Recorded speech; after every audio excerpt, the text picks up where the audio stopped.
Hey, it's Kunal, commercial product photographer, and today I'll take you behind the scenes of this launch campaign where I shot these beautiful bottles for a perfume brand. We'll explore the entire process of doing a shoot like this, right from getting the client's brief to production, styling, camera and lighting gear, and all the challenges that I faced while shooting these highly reflective and glossy products. So let's get started.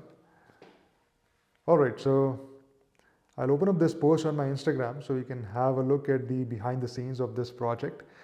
And the photo that you see here is one of the photos from this campaign, from the series of photos that we created for this particular shoot. Now, the brief for this campaign was very simple and straightforward, but at the same time, the products were very, very complex. And in fact, I have these products with me, so let me just show you one of the bottles. Right, so it came in a packaging like this, which is velvet, which itself is difficult to shoot, and if you have shot velvet, you would know. So let's have a look at the bottle, which is also very special, as these are crystal bottles handmade in Italy, and the client wanted to highlight this very fact by showing the characteristics of the crystal bottles, the way it interacts with light. And they wanted to make these products look very very luxurious, larger than life and high end. Okay, so this campaign was for a launch. I mean, it was a launch campaign for a series of new products that were coming up. And considering the brief, we finally decided to shoot these products on a black background and lighting it beautifully, making it look very luxurious and high end. And we also wanted to have sort of a symmetry across the entire range. So we decided to shoot all the products in the same angle, having the same lighting and the same refraction as you see in this photo, right? Now, if you study the product carefully, you will see that there are so many textures going on in here. Like we have this matte logo, and then there's a crystal bottle which is highly reflective and transparent. So you are seeing the the color of the liquid inside. And then the cap is highly reflective, and also because of the shape, it is catching reflections from all directions, right? So, I mean, it could be very difficult to shoot a product like this if your lighting concepts are not in place, right? But if you understand light, then you can pretty much craft a lighting setup for any product, okay? So let's look at the behind the scenes of this shoot, and I'll talk about the entire process of how I did this campaign, right? So the very first clip that you see here is basically, these are all the products that we had to shoot, and most of the bottles were of the same shape. So, I decided to create one lighting setup to shoot a bottle, and then just, replace it with all the other variants to create exactly similar photos with the exact same lighting, right? And a few of them were of, different and unique shapes. So I just had to tweak the lighting setup a bit to match the lighting and have everything looking very, very, very symmetrical across the entire range.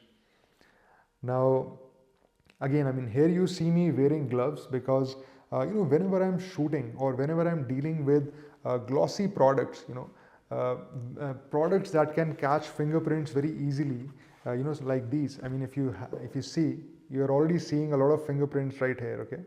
So whenever I'm shooting products like these, I would always wear gloves to avoid fingerprints, as no matter how much care you take during the shoot, you'll always end up having some dust on the product. And I just want to keep my entire process very very simple and efficient. So I take all the precautions to have a very efficient process, right? So so that I don't have to spend time in post removing all the fingerprints and things like that. And I get these gloves from usually you can get it from a watch store or a jewelry store. It's a lint-free glove, right? Now, when it comes to the lighting setup, here you see me keeping the product in the set, and then I'm marking down its exact position, right? And because as I said that we had to shoot a series of products in the exact same light, so I just I just kept I mean, I lit one product and then I marked down the position so I can just replace it with all the other variants and still have the exact same lighting throughout the entire range, right? And when it came to the camera and lens, so for this particular project I used Nikon Z9, which is Right here I can show it to you. So this is the camera that I used. It is Nikon Z9, and this is a fantastic camera. And for this particular project, I also wanted to have a feature which is called focus stacking, which is inbuilt in this camera, and I believe it is inbuilt in all the newer Nikon cameras as well. And using this feature, you can do focus stacking in camera. You just have to do some settings, and you press the shutter, and it will take a series of photos, and then later on you can combine all of these photos together in post using softwares like Helicon Focus, or I don't recommend using Photoshop, so stick to Helicon Focus if you want good results. And for this particular reason, I use Z9 here, and the lens that I'm using is 70 to 200, right? It's not this one. Like, this particular lens is 50 mm Zeiss. I didn't use it for this campaign. I was using this lens, which I have on my other camera, which is D800, and so this is the lens that I use, 70 to 200 f4. Now, I didn't buy this lens for shooting products. This stays on my other camera body, which is Nikon D800, and I use it for travel photography. Whenever we are traveling, I carry this combination with me.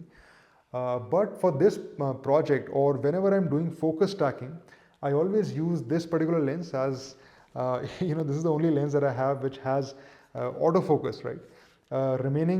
Rest of all my lenses are manual focus lenses. And if you're using the in-camera focus stacking feature, then you need to have an autofocus lens. And 70 to 200 also has a very good focal length for shooting products, and that's the reason I use this particular lens whenever I'm doing focus stacking. Okay. And in case if you don't have this feature inbuilt in your camera, you can always use a manual macro rail, and you can take multiple shots just by moving the rail a bit, and then later on combine the photos to create an entire photo which is tack sharp. And for that, just have a look at the photo. Let's go back to the photo and see what I mean by focus stacking. So if you look at the photo, the entire shot, right from the refraction to the crown of the perfume, everything is in tack sharp focus, right? And this is possible only when you're doing focus stacking. Okay. And when I was doing this, for this stack, I think I used aperture of f11. So already I had a pretty good depth of field, and then with focus stack, the entire shot was in focus, right? So let's go back to another BTS from the same shoot, and here you see the lighting setup.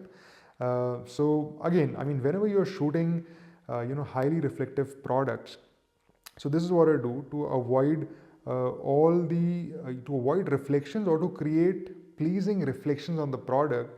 I always use some sort of diffusion around the product. So here you see there are a few diffusion panels out there which are DIY panels, so I've made it myself, and I have these panels in different sizes. So depending on the product, I can I just test and play around with light and see which panel works best for which product. So for this particular shoot, I'm using I think two panels, as you can see here, to diffuse light and to create beautiful reflections on the on the product, especially on the crown. Okay, so I'm getting beautiful reflection on the crown from the panel from the top, and then I have another panel on the side for the label, because I'm trying to create a gradient reflection on the label, right? So this is, it's very simple. If you understand how to use diffusion panels, then you can pretty much light any reflective or glossy product with ease, with absolute ease. Okay. And for the lighting, I'm using the Elin Chromes, and the model is, I think, FRX 400, which I got from India. So it's not available here in Europe. But the lighting, Elin Chrome lights are definitely a fantastic option. But these days I'm leaning more and more towards continuous lights, as it gives a lot of flexibility in shooting both photos and videos in the same set, along with a whole different advantages over flashlights. And I think I'll cover up the continuous lighting in another shoot where we are actually using continuous light, right? And apart from that, here you're seeing me just checking out the stack. So whenever I'm doing a product shoot, mostly I'm shooting in plates, or I'm doing composites, or in this case I was doing a focus stack. So when I have those photos on my iMac, I always, confirm the focus or, make sure that we have what we wanted.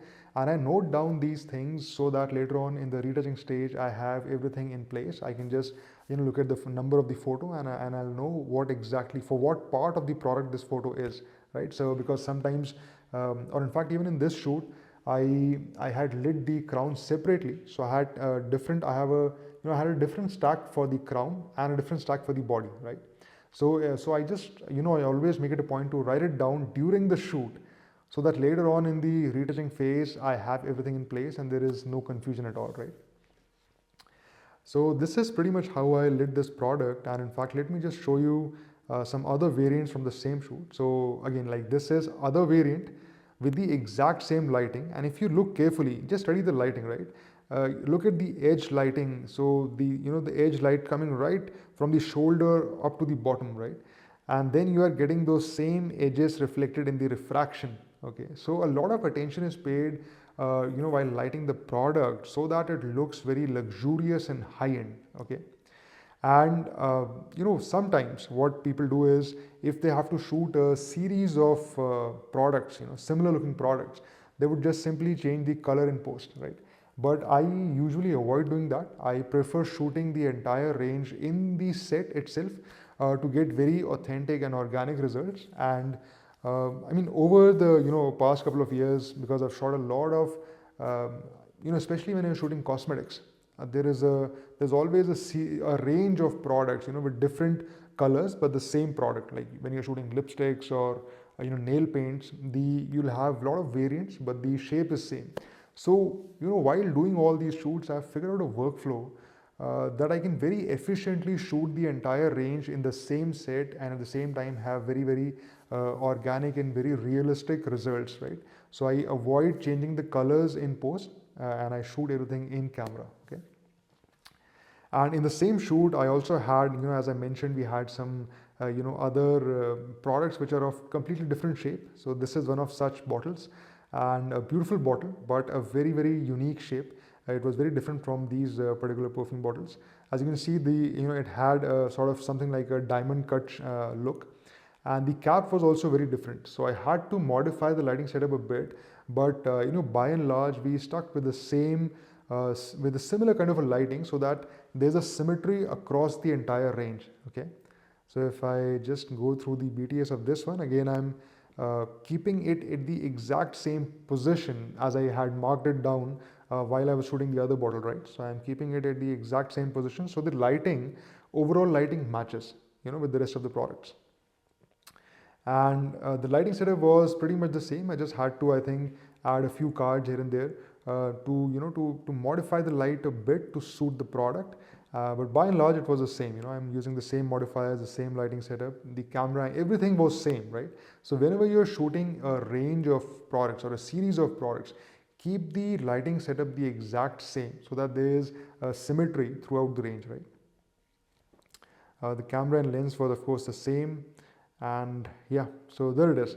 So that is how I shot this campaign. And whenever you're shooting products that are highly reflective, always try and use diffusion around the product, to create some beautifully looking, some aesthetically beautiful highlights or reflections on these products, right?